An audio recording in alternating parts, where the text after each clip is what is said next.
Prison is definitely a culture shock. And if you can't wrap your mind around it, you're going to be traumatized for a long time. And that's something I had to do early on when I was a teenager in prison. That's right. One of the hardest things for me to grasp in the beginning was prison punks. That's right. Prison punks are everywhere in Louisiana. And you don't know what's going to happen when you get in the dormitory with a punk. They might try to take your booty, or they just might try to be your friends to take your booty. They had one prison punk that didn't have no name. That's right. It was the punk with no name. You ever heard that song? I went on the desert with a horse with no name. It felt good to be out of the rain, because in the desert, they won't remember your name. Well, this song went more like this. I went to prison, they had a punk with no name. It felt good to be out of the game, because in prison, when a punk ain't got no name, they might be trying to take your life. So they called this prison punk the punk with no name. But here's the thing. The punk actually did have names. The punk had tattoos all over its body of different names that the punk was called throughout his incarceration. This punk had been locked up since the 70s. So it was an old blister. That's what they call him, old blister.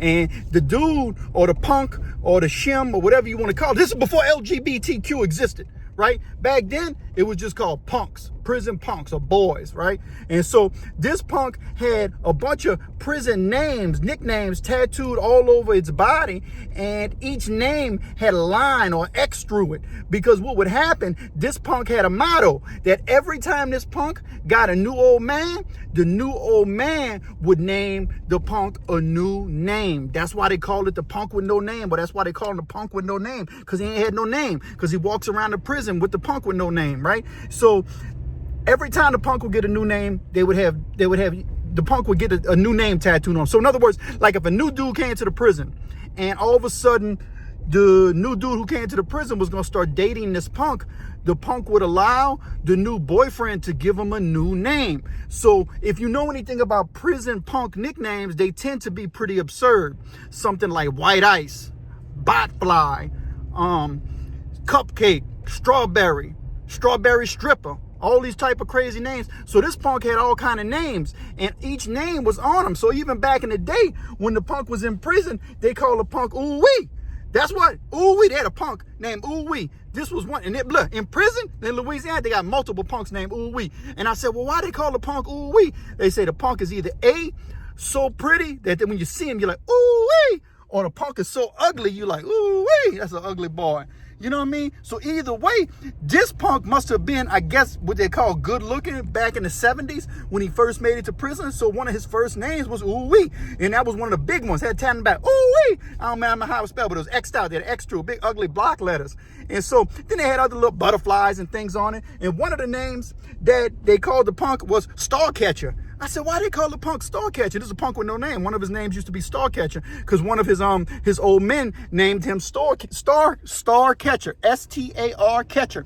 And so the reason they call him Starcatcher is because the punk was a professional at getting younger dudes who were coming to prison and who were scared to fight and stand up for themselves. He would go make a star out of them on a compound. And then other dudes would start, having relationships with the dudes who were scared. They would become stars, right? They call them stars, so they call him Starcatcher.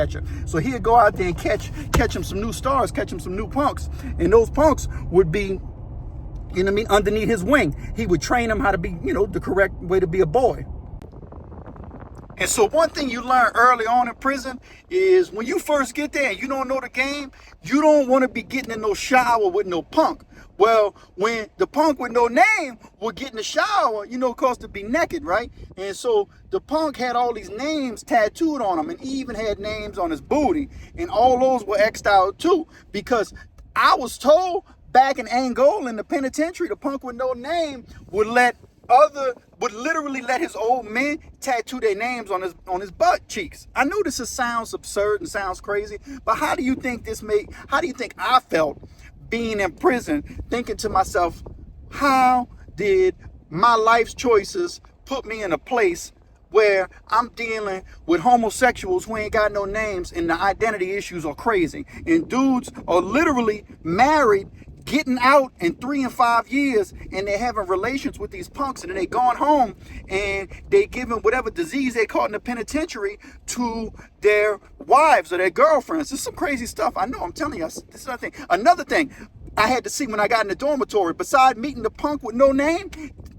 one thing I learned early on is when the dormitory stank like booty, because I was in the dorm for the first time, and the first time I was in Allen Correctional Center, and I smelled the entire dorm smell like butt. Well, I was in the dorm the first weekend I was there, and they had about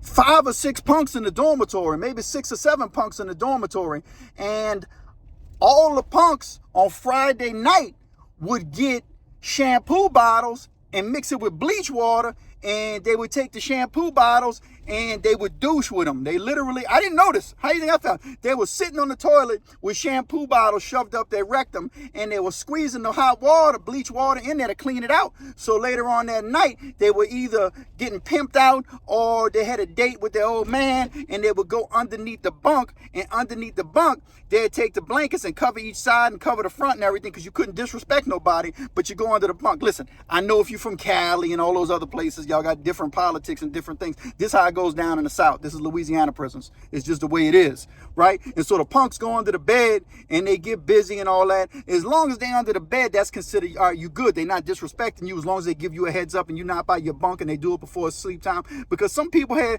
bunks next to punks. Now look, keep in mind, punks ain't crazy and punks old men ain't crazy, so they're going to try certain things around certain people. But the punk with no name I never seen nothing like that. Literally a human being that had a bunch of nicknames. Cupcake crossed out, because one dude liked to call him Cupcake. Next one might be Hot Chocolate. Hot Chocolate X'd out. You know what I mean? His next boyfriend might want to call him String Bean. You know what I mean? X'd out. And so that's the way it would go. You know, Gizmo. They had a punk named Gizmo up in there. You know, the punk with no name didn't have another name, Gizmo, but they had a short, receding hair punk named Gizmo. He was skinny. I think he had that pus. That's what they called AIDS back in the day. And so Gizmo had that pus. But them dudes would still be going up in Gizmo. And it was crazy.